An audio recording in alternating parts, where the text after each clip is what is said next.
चलो अब की बार सिस्टम में हम SO2 गैस लेते हैं और उसके लिए कैलकुलेट करते हैं।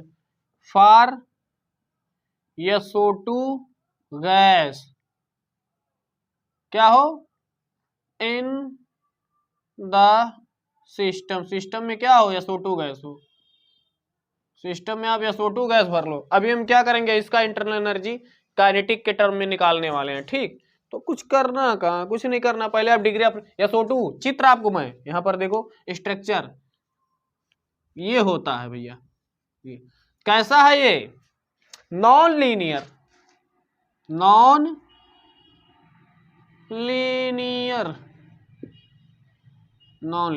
अब नॉन लीनियर है तो आप जानते हो नॉन लीनियर के लिए क्या कंडीशन होता है, हम बताए थे। एफ ट्रांसलेशनल की बात करें तो ये तो 3 होगा। ठीक, एफ रोटेशन की बात करें यह भी क्या होगा 3 होगा, निकाले हैं पीछे। और एफ वाइब्रेशन की बात करें तो यह 3n माइनस का 6, यानी बात करूं यदि n की तो यहाँ पर 3 है, 1 सल्फर 2 ऑक्सीजन, तो 3 गुणे n का मान 3 हो गया, -6 बराबर 3 त्रिका 9 -6 बराबर 3, यह वाइब्रेशनल 3 आ गया। अब इसको क्या करना है, आपको उठा करके फार्मूले पर रख दो। फार्मूला क्या है आपका, ऊपर लिखा हुआ है इंटरनल एनर्जी का formula, law of equipartition of energy से इसको हमने लिखा। ठीक, ये फार्मूला हो सकता हो कहीं आपको जल्दी ना मिल जाए कि आप किसी किताब में पढ़ो, ऐसा कहीं नहीं है, तो आप इसको ध्यान से कहीं लिखो लेना। ठीक, तो अब देखो यहाँ पर यू काइनेटिक के टर्म में मैं लेकर के चल रहा हूँ, हमेशा लेकर के चलूंगा, वही आपकी इंटरनल एनर्जी है। ठीक है यहाँ पर, ठीक, अब यहाँ पर देखो एफ ट्रांसलेशन की बात करूँ 3, रोटेशन की बात करूँ 3 half R T plus vibration कितना है, वह भी 3 ही आया है, तो लिख लो भैया 3 आर टी कितना होगा 6/2 R T plus 3 R T, तो 2 3 6 यानी 3 आर टी प्लस का 3 आर टी, तो SO2 के लिए क्या आ गया 6 आर टी। अब 6 आर टी SO2 के लिए आ गया U। ठीक, और हम CV की बात करें तो CV होता क्या है, डेल U को डेल T से डिफरेंशिएट कर दो कांस्टेंट V पर, तो आया क्या, अब यहां पर देखो कुछ करना नहीं है, डेल अपॉन डेल T, और यहां पर U क्या है 6RT, तो 6R बाहर आ जाएगा, 6R बाहर आ जाएगा, del T upon del T। ठीक, तो आप इसको लिख देना 6R गुणे 1 बराबर 6R। ठीक, तो यदि CV की बात करो तो CV क्या होगा 6R। ठीक, और उसके बाद इंटरनल एनर्जी आपने निकाला 6RT, तो ये किसके लिए था, SO2 गैस के लिए था। आया समझ में, चलो इसको मिटाते हैं।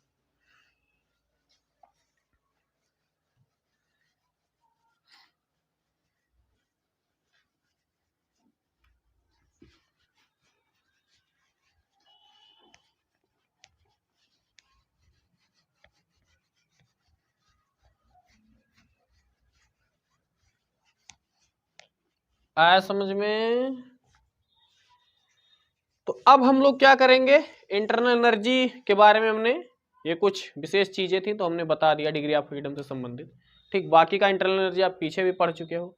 ठीक, तो अब यहाँ पर क्या होगा, इंटरनल एनर्जी हम जैसे हमारे पास है ना फर्स्ट लॉ ऑफ थर्मोडायनेमिक्स पढ़े थे और इंटरनल एनर्जी भी पढ़े थे, तो हमने क्या बताया था आपको कि हमारे पास हमेशा हम लोग चेंज निकालते हैं किसी भी सिस्टम के इंटरनल एनर्जी की। जैसे डेल्टा यू है तो हम लोग क्या लिखते हैं plus minus Q plus minus W, ये फार्मूला सब कुछ पीछे डिस्कस हो चुका है। तो अब अगर मैं इंटरनल एनर्जी में चेंज निकालना चाहूं तो हमको क्या Q निकालना पड़ेगा और W निकालना पड़ेगा, समझ रहे हो ना, Q निकालना पड़ेगा और W निकालना पड़ेगा किसी भी सिस्टम के लिए।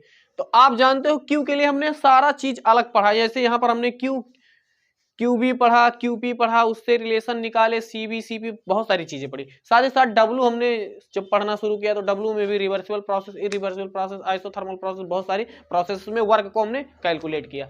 अब जैसे हमको बताया जाएगा कि इंटरनल एनर्जी में चेंज निकालो, तो कुछ कंडीशन दी जाएगी, उस कंडीशन के तहत हमको Q और W को कैलकुलेट करके क्या करना है, लिख देना। वो क्या बताएगा, इंटरनल एनर्जी में चेंज बताएगा। जैसे अगर देखो एक चीज हमने लिखा था अभी फार्मूला, इसको मिटा दूं मैं।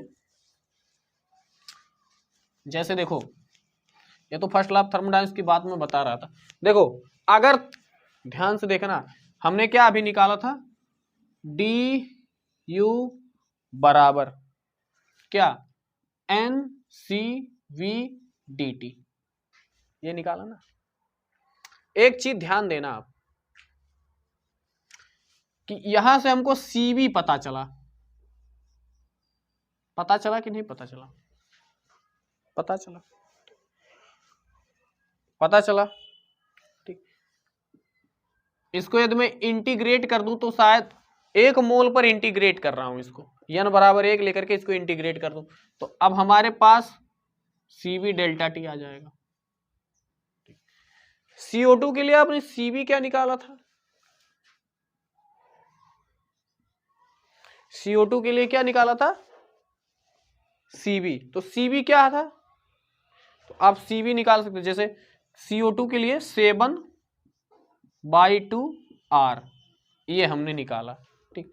साथ ही साथ मेरे पास है क्या, डेल्टा टी। अब डेल्टा टी क्या बताता है,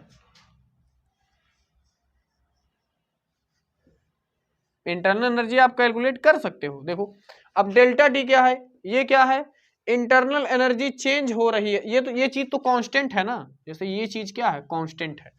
इंटरनल एनर्जी चेंज हो रही है जब डेल्टा टी चेंज हो रहा है ठीक।